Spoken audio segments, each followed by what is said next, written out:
আসসালামু আলাইকুম। যে কোনো ব্যক্তি বা প্রতিষ্ঠান থেকে আপনি যদি দান বা উপহার পেয়ে থাকেন, এর উপর নিয়মিত হারে আয়কর প্রদান করতে হবে।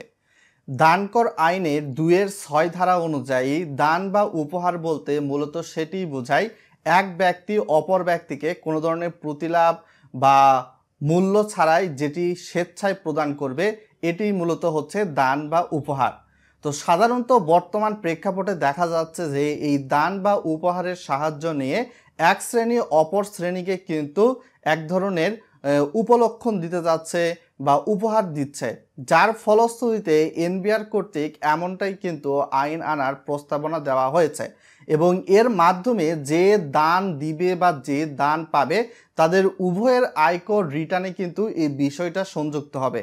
তবে এখানে সাধারণত যদি দেখা যায় যে পিতামাতা, স্বামী, স্ত্রী, তারপর সন্তান একে অপরের মধ্যে যদি দান দেয়, এর উপর বা উপহার দিলেও কিন্তু কোনো ধরনের আয়কর বা কর প্রযোজ্য হবে না।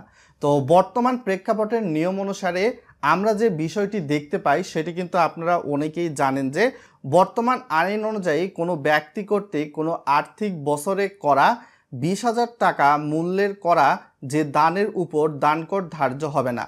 প্রস্তাবিত আইনে শুধু দান করেই এই কর থেকে অব্যাহতি পাবেন।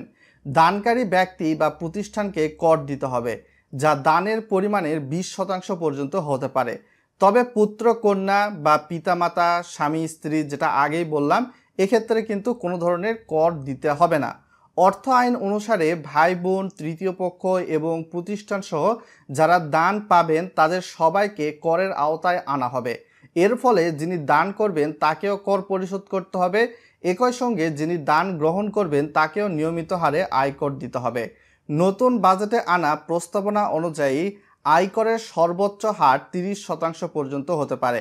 ফলে বড় অঙ্কের দান বা অনুদান করা হলে উভয় ক্ষেত্রেই কিন্তু স্বাভাবিক হারে করের পরিমাণটা কিন্তু বেড়ে যাবে। তো এক্ষেত্রে দেখা যাবে যে আপনি যদি শ্বশুর শাশুড়ির কাছ থেকে কোনো উপহার পান, তো যেটাকে সোজা বাংলায় বাঙালিরা হয়তো বা যৌতুকও বলতে পারে, তো এটিকে সাধারণত কিন্তু আপনার হচ্ছে উপঢৌকন বা উপহার বা দান হিসাবে দেখিয়ে কিন্তু তার উপর আয়কর প্রযোজ্য হয়ে থাকবে।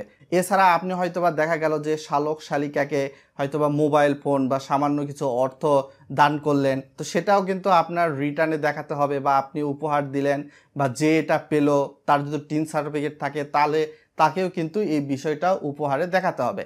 তো সাধারণত দেখা যায় যে বড় বড় রাঘব বোয়ালরা কিন্তু এই দান বা উপহারের মাধ্যমেই এই ব্ল্যাক মানিকে হোয়াইট মানি করার চেষ্টা করে।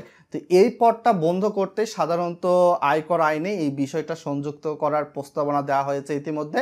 সো আশা করি হয়তোবা বিষয়টা বুঝতে পেরেছেন। সাধারণ মানুষদের জন্য তেমন একটা প্রবলেম না হলেও রাঘব বোয়ালরা হয়তোবা কিছুটা এখান থেকে একটু হলেও মুখ ফিরে নেবে এই উপহার আইন নতুন আসার ফলশ্রুতিতে। আজকে এখান থেকে বিদায় নিচ্ছি। সকলে ভালো থাকুন।